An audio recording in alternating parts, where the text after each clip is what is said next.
Hi, and welcome back to the Drama-Free Healthy Living podcast. I'm your host, Jess Cording, and I am so excited to share today's episode with you. I'm chatting with Dr. James R. Doty. So Dr. Doty has been on the faculty of the Stanford University School of Medicine since 1997 in the neurosurgery department as a professor and more recently adjunct professor. He is also the founder and director of the Center for Compassion and Altruism Research and Education, CCARE, at Stanford. And he also is he's an inventor, an interpreter, an entrepreneur, a philanthropist. He holds multiple patents. He's the former CEO of Accuray.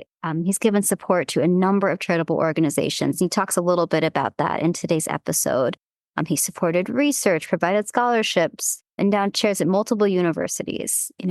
He also has been a consultant to medical device companies, and in addition to working as an operating partner and advisor to venture capital firms, he serves on the board of a number of nonprofits and is also the former vice chair of the Charter for Compassion International and the former chair of the Dalai Lama Foundation. He's also on the senior advisory board of the Council for the Parliament of the World's Religions and serves on the board of governors of Tulane University School of Medicine. In addition to all that, Dr. Doty is a New York Times best-selling author of Into the Magic Shop, Neuroscience, a neurosurgeon's quest to discover the mysteries of the brain and the secrets of the heart, which has been translated into 36 languages. So he talks a little bit today about that journey, that magic shop moment. But he's also the author of a brand new book called Mind Magic, The Neuroscience of Manifestation and How It Changes Everything. And I know that manifestation is a topic that comes up a lot in today's world. And we talk a lot about kind of what people are getting wrong about manifestation, what unintentional manifestation can look like. We talk about what things can block our manifestation. But we also talk a lot about the actual neuroscience of manifestation. I think that what I find so appealing about Dr. Doty's work is that he's showing us from a scientific perspective that this isn't bullshit. This is real physiological stuff. And it's really cool to hear his perspective as a clinician and a researcher and someone who also cares deeply about others, and why we talk a lot about this in this episode, why compassion is so important for manifestation. So yeah, you guys know I am allergic to small talk, so some big stuff in this episode. So I hope that you guys enjoy, and without further ado, let's get to it. Welcome to Drama-Free Healthy Living with Jess Cording. I'm your host, Jess Cording. I'm a registered dietitian, health coach, and author, and I'm here to help you streamline your wellness routine and establish a sane, more balanced relationship with food and fitness so you can reach your goals without losing your mind. On this podcast, we'll talk about nutrition, exercise, self-care, mindset, and more.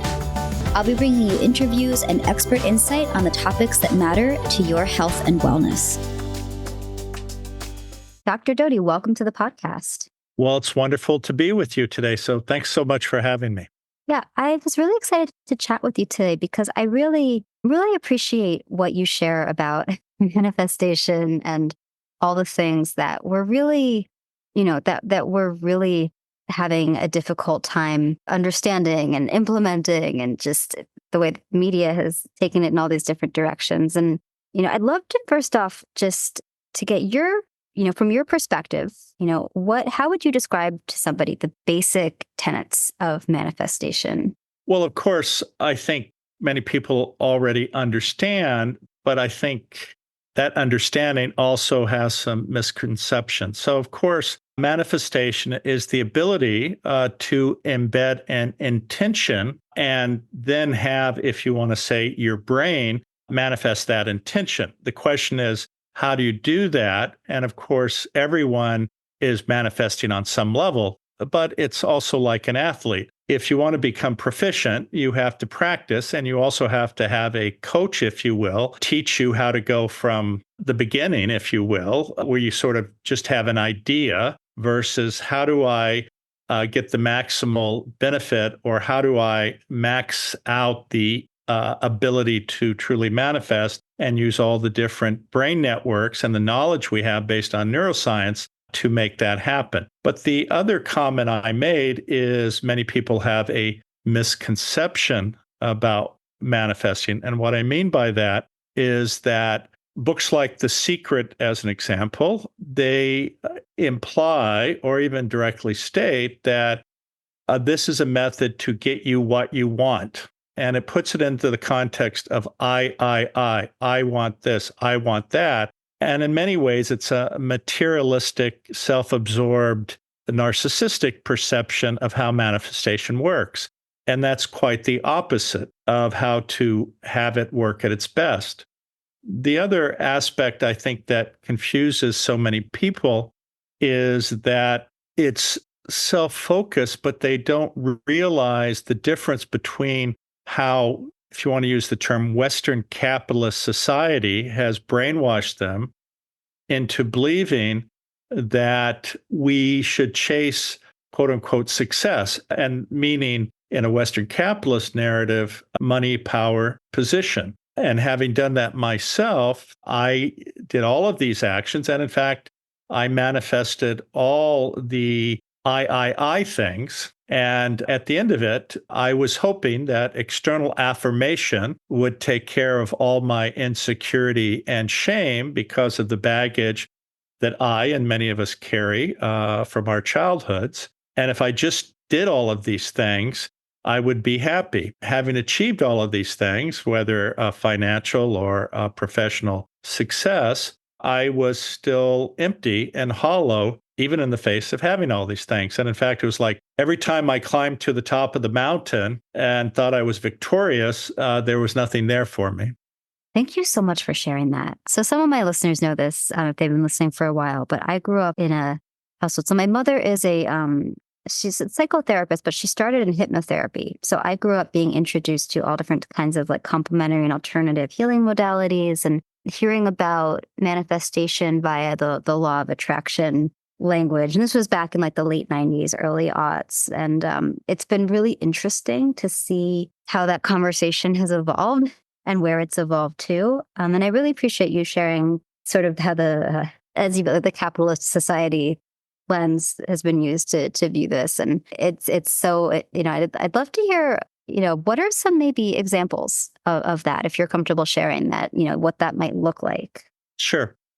So let me go backwards a little bit and share my own brief backstory. I grew up in poverty. My father was an alcoholic. My mother had had a stroke when I was a child, was partially paralyzed, had a seizure disorder, chronically depressed, attempted suicide multiple times. We were on public assistance. And I share the story in my initial book called Into the Magic Shop, A Neurosurgeon's Quest to Discover the Mysteries of the Brain and the Secrets of the Heart, which actually was a New York Times bestseller in 8 countries. I think it's in 36 languages.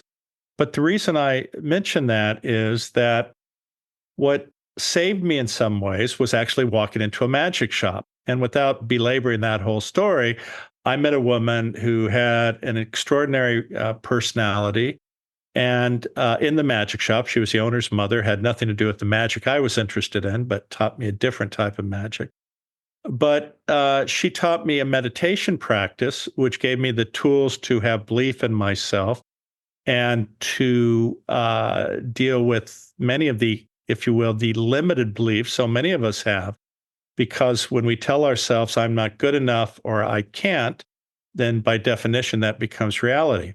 But she taught me a manifestation practice or a visualization practice. I was 12, actually, when this happened. But in my worldview at that time, she said, imagine everything you want.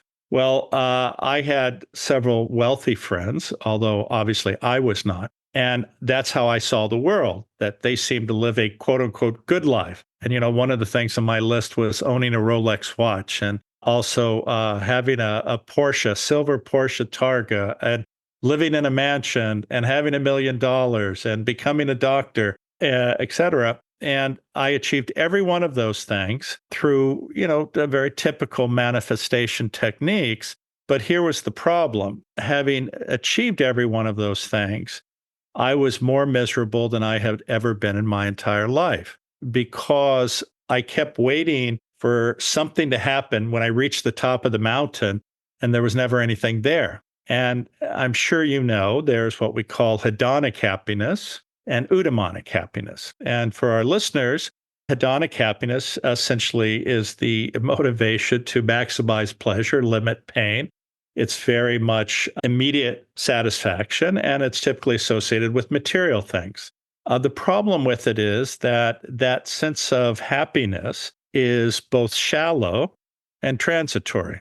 That's what I chased after, and it gave me nothing. And only after, if you will, having reached the quote unquote pinnacle of success, followed by losing $80 million in 6 weeks and being bankrupt, which put me on a path of deep self reflection, I realized that I had spent decades chasing a chimera.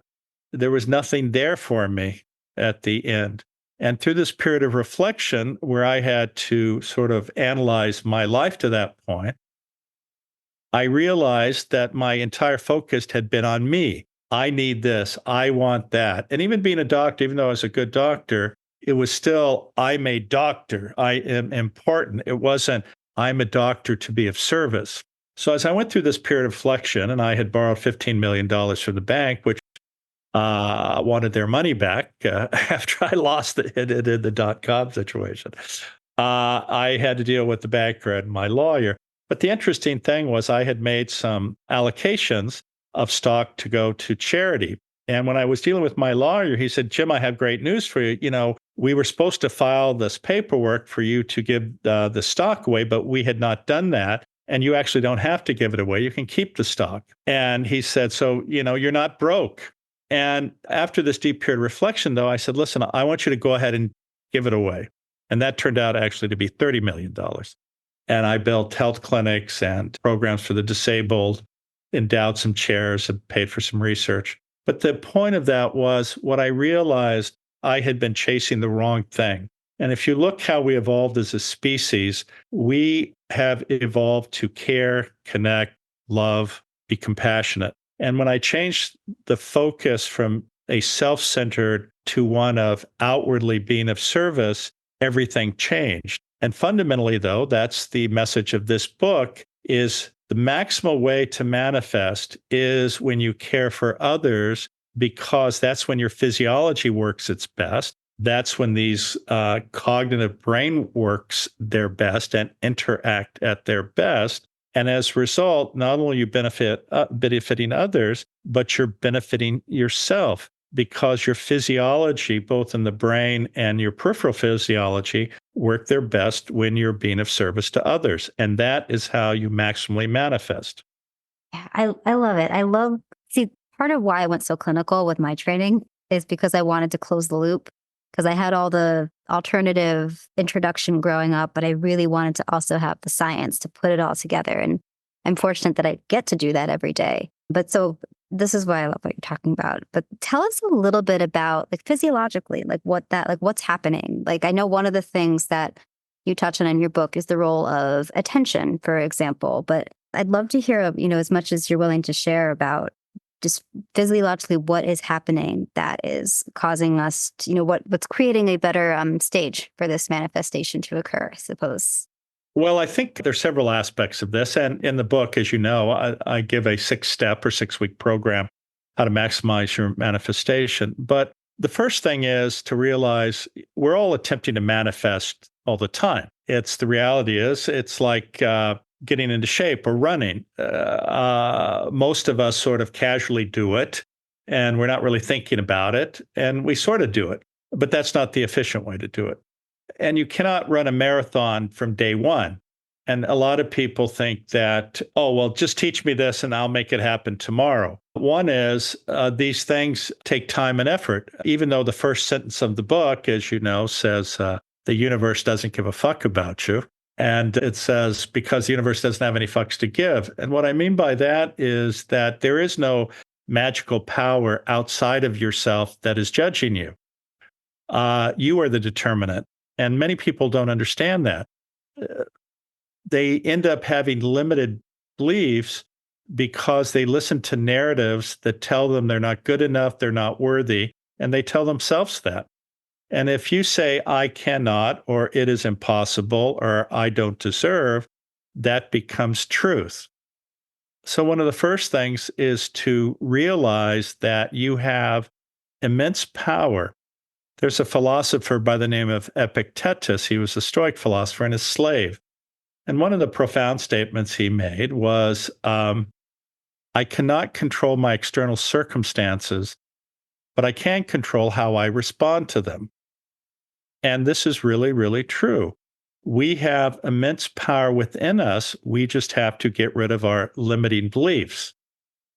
And so we have to learn how to be self affirming, kind to ourselves, because many of us are more critical of ourselves than anyone we know.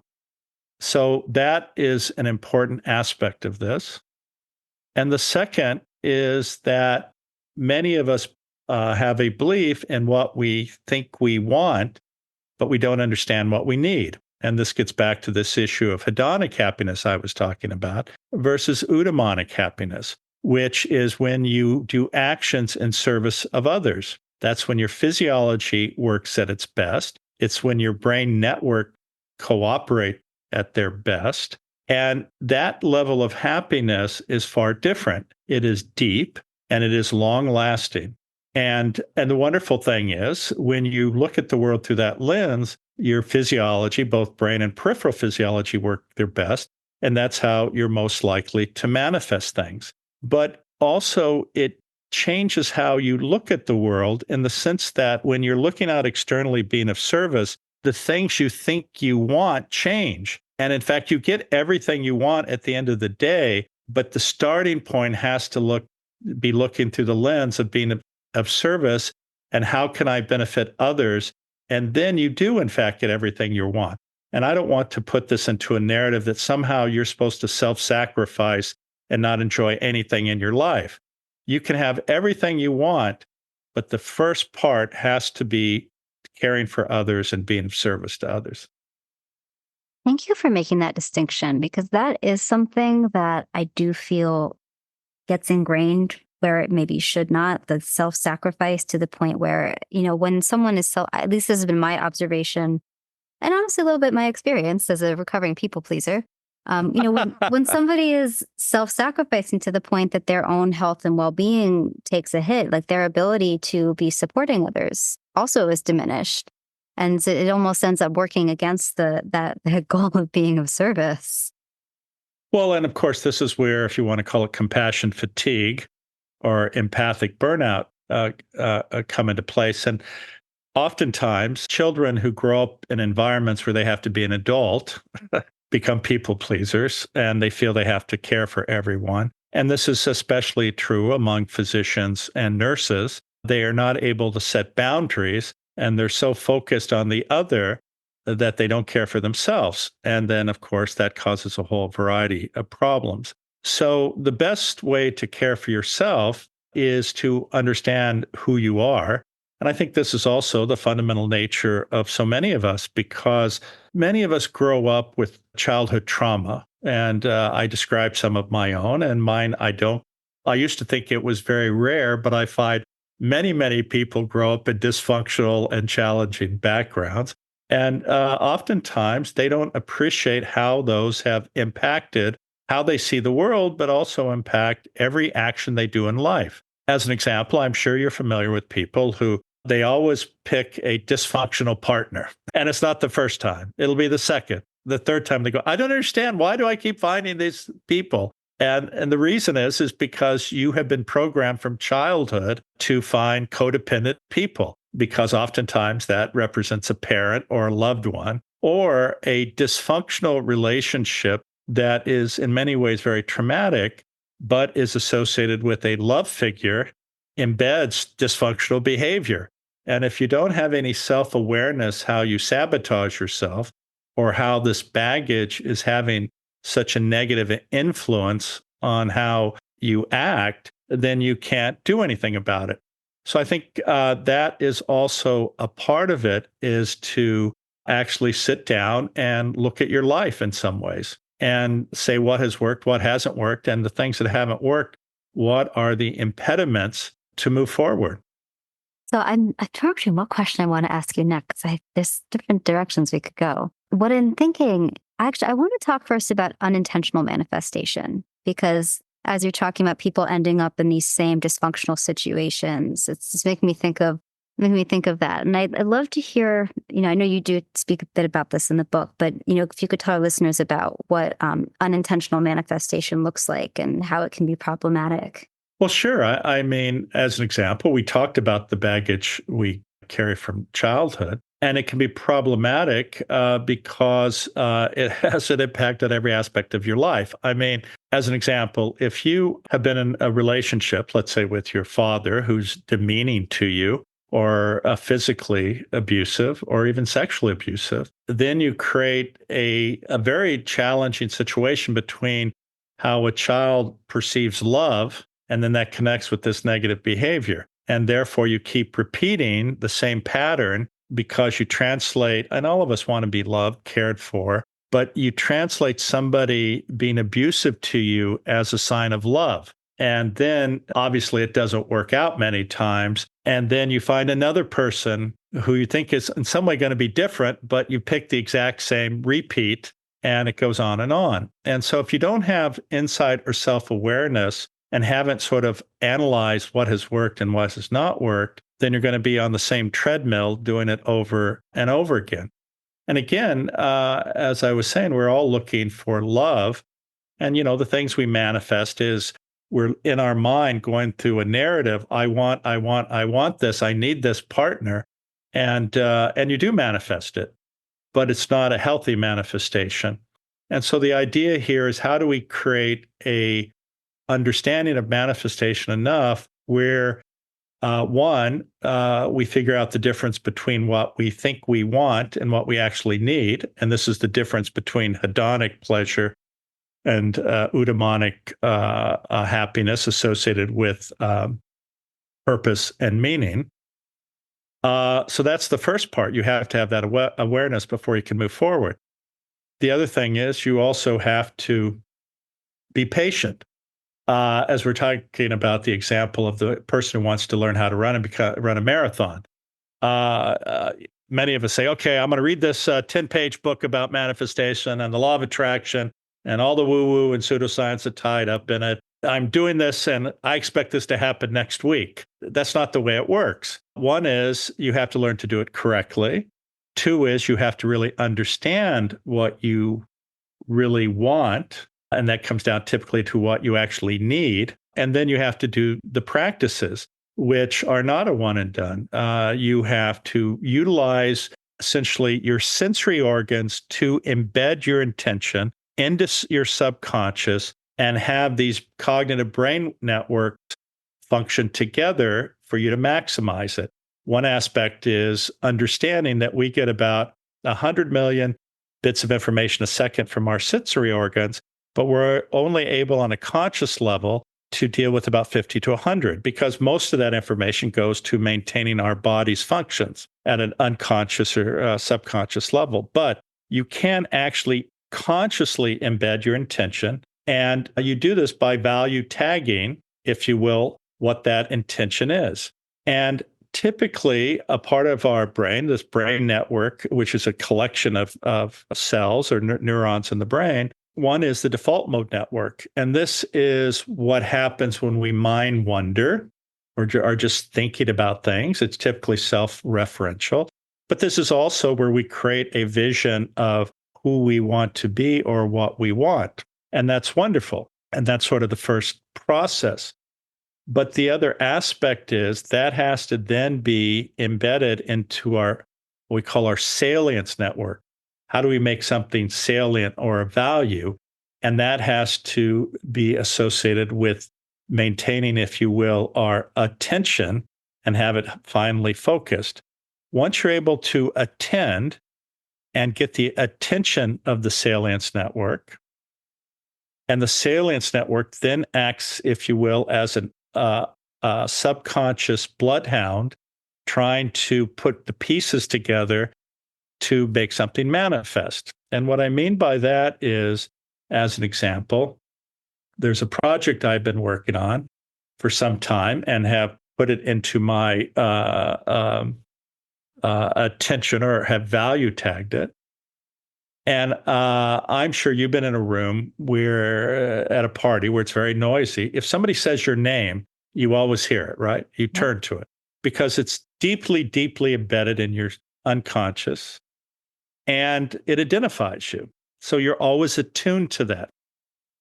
Well, this is how making something salient also works. Once it has your attention, the salience network is out there looking for ways to make it happen. And I was using myself as an example. I was working on a project and I was at a coffee shop and it was very noisy. Yet, over all the noise, I heard somebody talking about exactly what I was interested in. You see, so that created a synchronicity and an opportunity. So I ended up going over and introducing myself and talking to them, and we're working together. And this is how manifestation works. It creates the possibilities, the opportunities that are always there. You're just not attuned to them. And once you're attuned to them and that connects, this actually has an effect on your executive control network, which gives you access to meaning and prior experiences. But it's sort of the to-do side of the house to make it get to that level. Once you've identified the synchronicity, it then comes on a conscious level for you to act. And that's how it works. So the best way to get your executive control networks to function is actually when you look through the lens of compassion, because that is the lens of love, if you will. And what I mean by that is if you're anxious or fearful or insecure or filled with shame, that activates your sympathetic nervous system, the flight, fight, or freeze response. When that response is initiated, that creates fear, which shuts down your executive control network because you're just trying to survive. So it's not giving you access to all the possibilities. And it also shuts down your salience network. So this is why I say it's important that you maximize the ability of these different brain networks to interact at their best to have you be able to manifest things. And what you also realize is when you change your perspective like that, it also changes your understanding of what you actually want. And you understand the difference and you understand the power that difference makes in terms of others and yourself. The Dalai Lama has said, if you want to make others happy, be compassionate. If you want to be happy, be compassionate. And fundamentally, that is the nature of this book. And that is how all of these brain networks work. And it also makes your life fundamentally happier. I love that. I think that sometimes it, as you were saying earlier, it gets, we're conditioned as humans in today's society to be so focused on the external that the importance of how we're affecting other people and how that feels internally sometimes gets clouded over, we'll say. Well, and the thing is, when you're focused on yourself, what happens is that you become blind to all sorts of other things. And it's unfortunate because all of us want to have what we want. And, people get confused, as you were just saying earlier, about you have to be some sort of self-sacrificing person. Listen, do I like to live in a nice house? Of course. I drive a Porsche. I don't feel bad about that. My point is, yes, I have things that I've wanted and that I enjoy. But the difference is an understanding between needing those things to the point where you think if you don't have them, it diminishes you. As an example, if I lost everything, the house, the cars, whatever status I have, I am still me and I am still worthy of love and I'm a nice person. I care for others. And all that other stuff is just external stuff that I don't need. It's great to have, but I don't need it. For other people, though, their identity is tied up in these things because they falsely believe that they absolutely have to have that or they're nothing. And in many ways, this is the problem with the nature of the influencer class in our society. And what's so sad is you look at young people. I mean, if you talk to young people, they'll say, I want to be famous. I want to be an influencer. I want to be rich. I mean, this makes up over 80% of kids. And it's terrifying. And the thing is that if you're looking through that lens, you're always going to be unhappy. As an example, I mean, I'm sure you're quite familiar with the fact that many quote unquote influencers, they're creating a false narrative about who they are. They're wearing all this makeup, they're using filters, they're setting stages that aren't realistic and in no way represent their lives. And they know every day they're being completely inauthentic and spreading untruths. And this is why so many of them are unhappy and so many of them have mental health issues. And conversely, what's so sad is you have a lot of young people trying to find themselves, trying to find purpose, and they get polluted by these narratives. And they look at these people as actually representing truth. And when in no way do they represent that at all. And for that group of people, that also leads to a lot of mental health issues and a sense that they're not worthy. And I would suggest to you that the problem with so much of modern society is we're terrified of being who we are. We're so terrified of being judged by others, and we chase these narratives that are not wholesome and fulfilling, but lead us down to this path of narcissism and self-absorption. And if you're able to be authentic, actually, that is extraordinarily powerful. When you're authentic, when you care for others, that actually attracts people to you. And I talk about some of this in the book in the sense as an example of oscillations or vibration. And one example I use is your heart. When your heart is aligned, and this is the connection between the brain and the heart, and we can talk about that a little bit. Yeah. But you actually project energy from yourself about 5 or 6 feet beyond yourself. And that energy you carry with you is very, very powerful, not only on having an effect on other people, but also them having an effect on you. And this is why I'm sure you've met people who they walk in a room and the energy completely changes in a positive way. You walk into another room and it's completely the opposite. And you're saying, how the hell do I get out of here? And it's because the energy they carry, and I'm sure you would agree, typically those types of people aren't in the mindset of me, me, me. They're in the mindset of we are part of a team. How can we work together to make things better? I respect you. I respect your dignity. I respect who you are. I appreciate how you're supporting this project. I care about you. And that is really how not only do you become a person people want to be around, but that's how you manifest things. And it's interesting, and I'm sure you've heard of this. If you get a group of women who live together, usually in a few months, their menstrual cycles align. And this is the nature of being in a situation where that energy manifests and it makes everyone better or more aligned, if you will.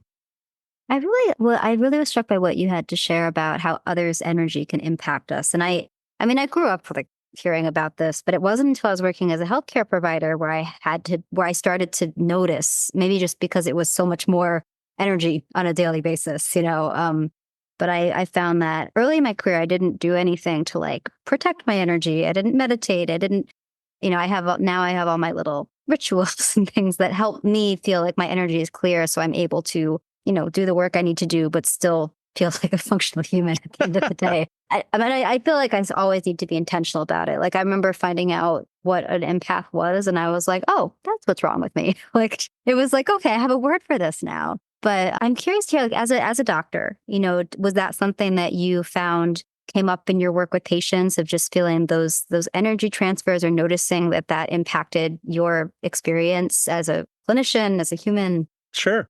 Well, there's a lot of evidence to support that. As an example, neurosurgeons are not known to be the touchy-feely type of doctors oftentimes, but it makes a huge difference. First of all, when a patient comes to see you, the very nature of that process is one in which they're very anxious and afraid, right? They don't know what's going on. If you can take the time, one, to listen which all of us can learn to do better if you can actually listen.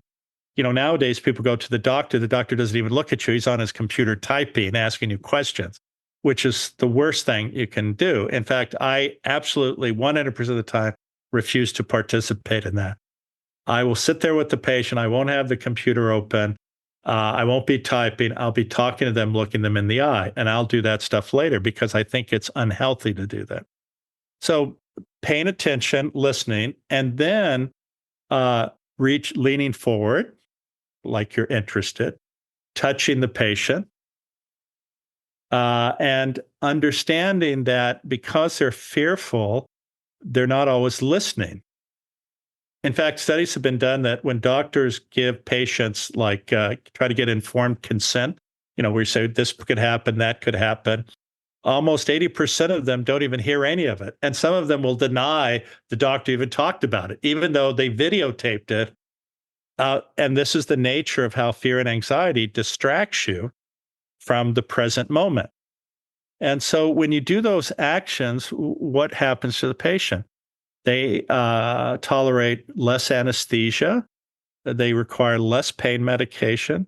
They get out of the hospital quicker.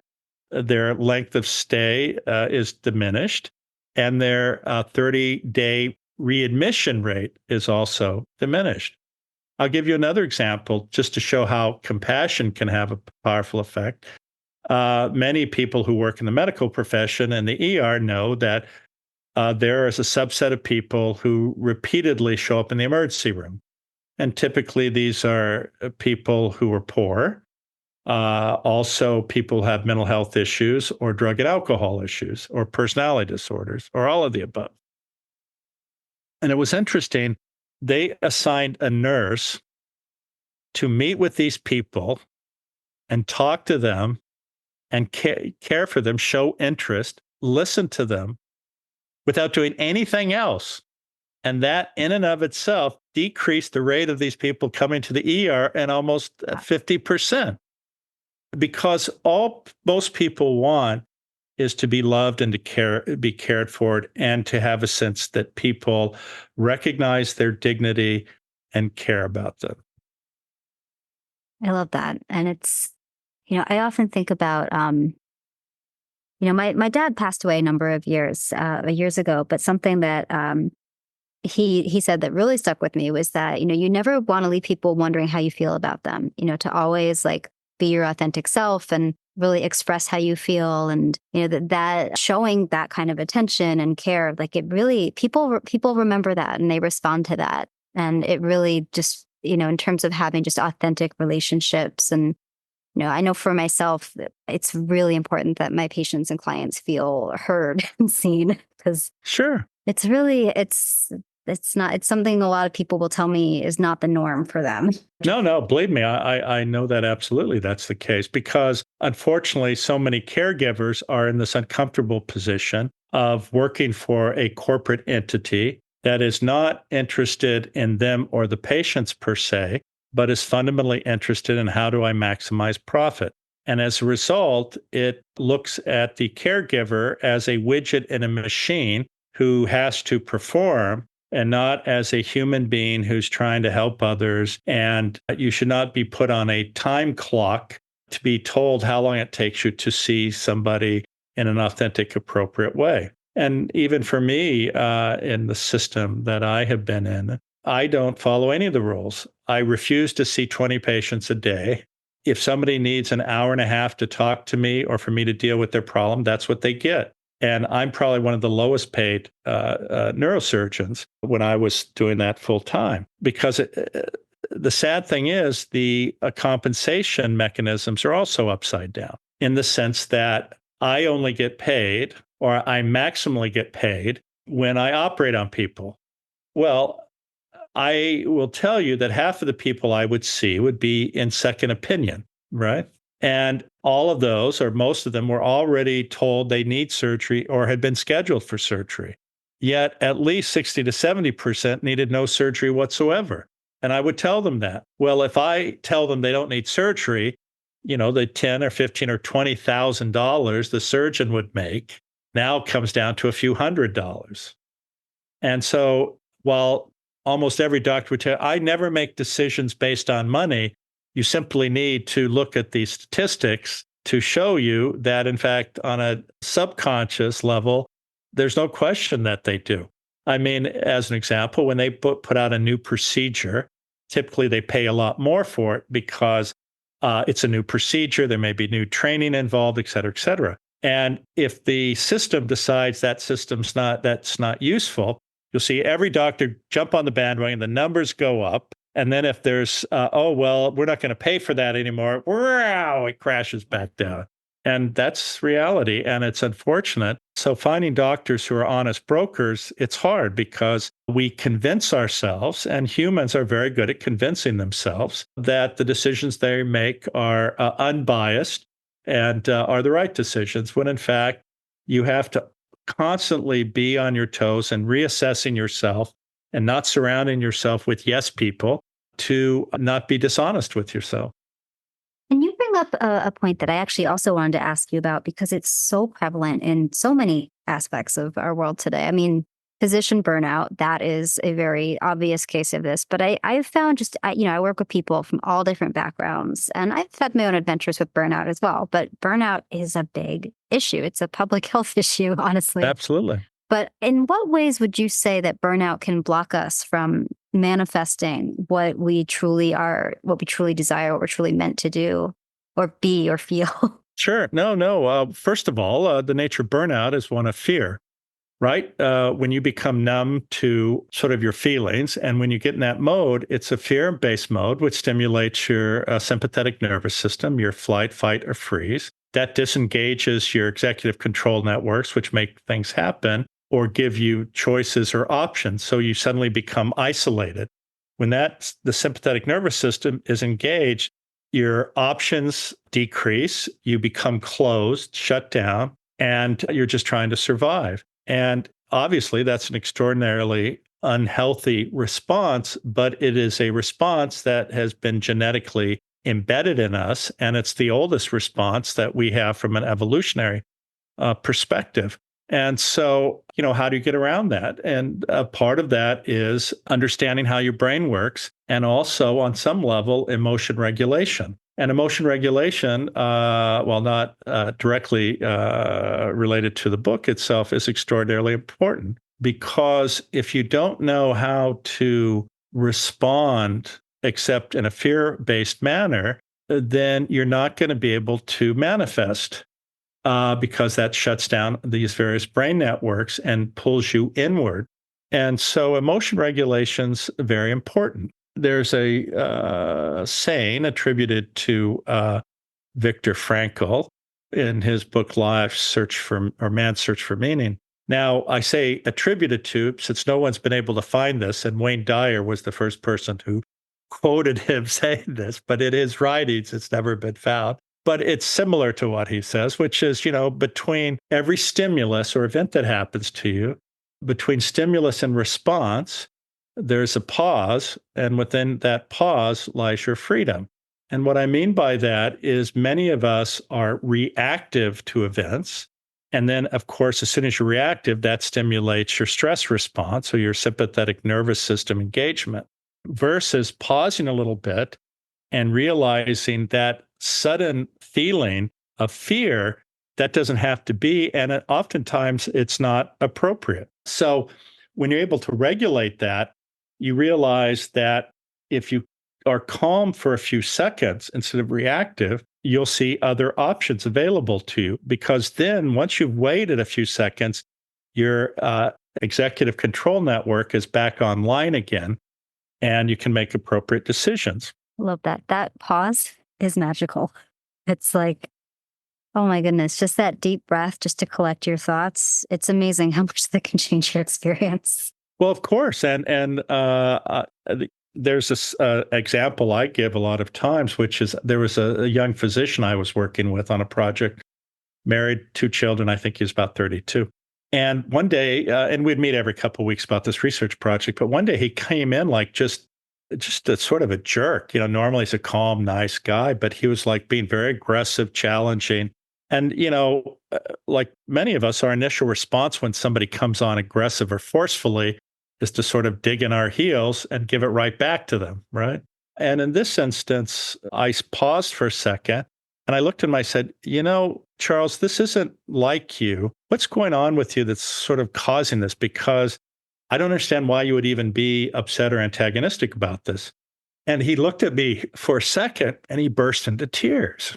And it turned out that he had quit his job and was going to another position. And because he had a young family and they were healthy, he did not get the COBRA insurance or the gap insurance that we have to have in the United States to give you health insurance when you're between jobs. And it turned out that his wife had gone to see the doctor and she had a lump in her breast and it was cancerous. So what was going on in his head was, oh my God, I don't have health insurance. I have 2 kids. My wife has cancer, right? So he was terrified. And our interaction was one where it had nothing to do, his emotional response to me per se. It had to do with the baggage he was carrying, and he didn't know what to do. Now, the fortunate thing is that we were able to get him retroactive COBRA insurance. His wife got the biopsy and also had it resected. She needed no further treatment because it was found when it was quite small, and she was fine. But again, it emphasizes how we have a tendency to respond. And if we take a more measured response and pause, then actually we see the true nature of so many things. Oh my goodness, very, very much so. I was always brought up being taught that we never know what's going on with someone else, and it's so true. I mean, on both sides, right? Like sometimes we have things going on and other people have no idea. I remember when my dad was sick, I wrote about this in my second book. I remember I kind of wished I had a light blinking over my head that was like, please don't be an asshole to me. Or maybe I put jerk because it was like, it had to be PC. But yeah, it was just, when you're in that state, it's challenging to show up as a person in the world. And not everyone is compassionate enough to ask what someone might be going through. Well, yeah. And, I mean, again, it gets back to so often we're focused on ourselves. And I certainly get that. But again, self-focus is often the worst thing we need. And it leads to rumination. And so oftentimes, even for people who are depressed, the best thing they can do is actually to be of service to others. And that gets them outside of themselves and also see that other people are suffering. And 2, they can have an impact on other people. And the very nature of those 2 things actually improves their own mental health. That was a huge thing for me, like during some very challenging times, was just being able to show up and do a job where maybe I couldn't cure someone's disease, but I could help them have a better experience, help them have a better day. I remember at the time finding that very soothing when I felt like I couldn't control, my father's health journey. I'm sure, yes. But now I know we have just a few minutes left. And you've been so gracious with your time and sharing your expertise with me. I had one last thing I wanted to ask you about manifestation before I have a few questions for you, just about some of where people can find your work and learn more. But a lot of our listeners are people who are looking to better their lives, to feel more aligned, to feel healthier mentally and physically. And if somebody is looking to, manifest a healthier life, or to feel better, or to feel successful, or whatever it might be that they are looking to call in, to kind of like my mother, are there any first steps that you might recommend for them that they can take to just begin manifesting? Sure. And I want to preface this by saying I don't in any way want to imply that somehow, if you use these techniques, everything in your life is going to be perfect, or we're going to change the fundamental negative structural aspects of certain parts of our society. That being said, we can certainly improve our life situations. And first, we have to recognize our ability to do so. 2, we have to recognize that we have to look through the lens of compassion. But I think the other thing that's very important, and we emphasized this a little bit before, is it doesn't happen overnight. Some people do a practice and they'll go, why the hell hasn't it happened? As I said, I've been working on a project for 13 years and it hasn't happened. I'm confident it will happen. And I talk about something called optimistic disposition, which is very powerful also, but to go slow. And, if you're trying to become a marathon runner, you don't run 26 miles that first day. You wake up and you may walk half a block. And then the next day you wake up. So there has to be work, intention, and acting. And you have to do all of those things. Even though the book starts out with the universe doesn't give a fuck about you, I would also say that God only helps those who help themselves. You have to do the work. So I think that's a very important thing. And the other aspect is not get discouraged and also understand that while you may have a very clear vision of what you want or what you think should happen, the reality is that we don't control every aspect. As an example, let's say, and I'm getting into the sort of the selfish aspect, but let's say, I want this blue Ferrari. And you get a red Porsche. You go, well, God, manifestation doesn't work at all. Well, it may have been that the blue Ferraris were all sold out. And you got something that was very similar, but it wasn't exactly what you wanted. And so you should be thankful and have gratitude. And one of the most powerful things for any of us is having a understanding of how powerful just gratitude and being thankful is, and how that also relates to maximizing the manner in which these brain networks work at their best. Thank you for sharing that. That is really valuable information. Now, this is just scratching the surface of what people can find in your new book, which is at the time of, so I know it hasn't quite come out as we're recording today, but it is coming out in May. If people want to learn more about your work, buy your books, what's the best way for them to do that? Well, one is there's a center I run at Stanford that focuses on compassion for self and others and how to teach that. And we have a whole variety of research projects and work related to that. And that's at ccare.stanford.edu, ccare.stanford.edu. If you want to learn specifically about this book or my first book, you can find that at jamesrdoty.com, jamesrdoty, D-O-T-Y, M-D.com. And I would just like to throw something else out there, which might benefit some individuals. I've also been working on a mental health app that actually is quite interesting in that it uses emotion assessment using facial expression, voice analysis, context of speech, combined with a conversational AI knowledge base of compassion-focused therapy and psychology, which is then connected to a human avatar that you can actually talk to and interact with.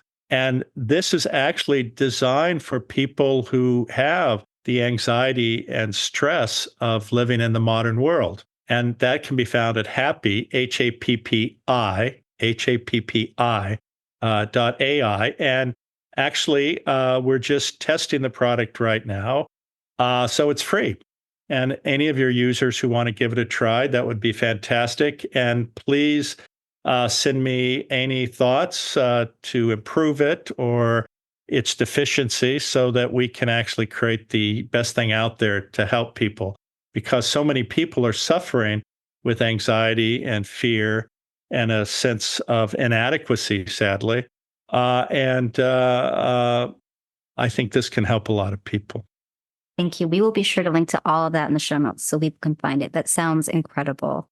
Okay, so I have one last question. I know we're a tiny bit over time, but one question I ask all my guests, and that is because there's just so many ways to interpret it and, so many ways of looking at it. I know it can evolve day to day, but, Dr. Doty, today, at this moment in time, what does healthy living mean to you?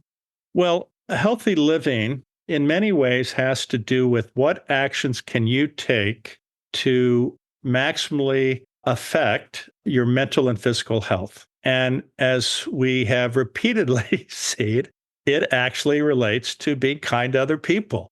And it's fascinating. Something that is low cost, requires only for you to care, is the greatest benefit to you in terms of your own mental and physical health. And if you look at the work of Bob Buettner in regard to the blue zones, if you look at the 85-year-old adult development study out of Harvard run by Robert Waldinger about longevity, the maximal contributor to an individual living longer and being healthier, while diet is important, exercise important, etc., by far, the greatest contributor is to care for others, to have depth of relationships and meaningful relationships. And in many ways, that's what all of this is about. The way you get what you want is to care for others. And if that is your focus, it may not work out exactly as you want or when you want, but these simple actions of doing that will actually make your life worthwhile and have depth of meaning and purpose. And hopefully that's what all of us want in this world. I love that. Thank you so much for sharing that. Dr. Doty, thank you for being a guest on the show today. Thank you so much. I appreciate it. And I look forward to this. And for all of you guys who are out there listening, thank you as always for your time and your energy. If you like what you hear, consider leaving us a 5-star review. They do help me continue to bring you great guests like Dr. Doty today. Like, share, subscribe. You guys know what to do. Thank you as always, and have a wonderful day. And we will talk soon. Thank you for listening to Drama-Free Healthy Living with Jess Cording. We'll see you next time.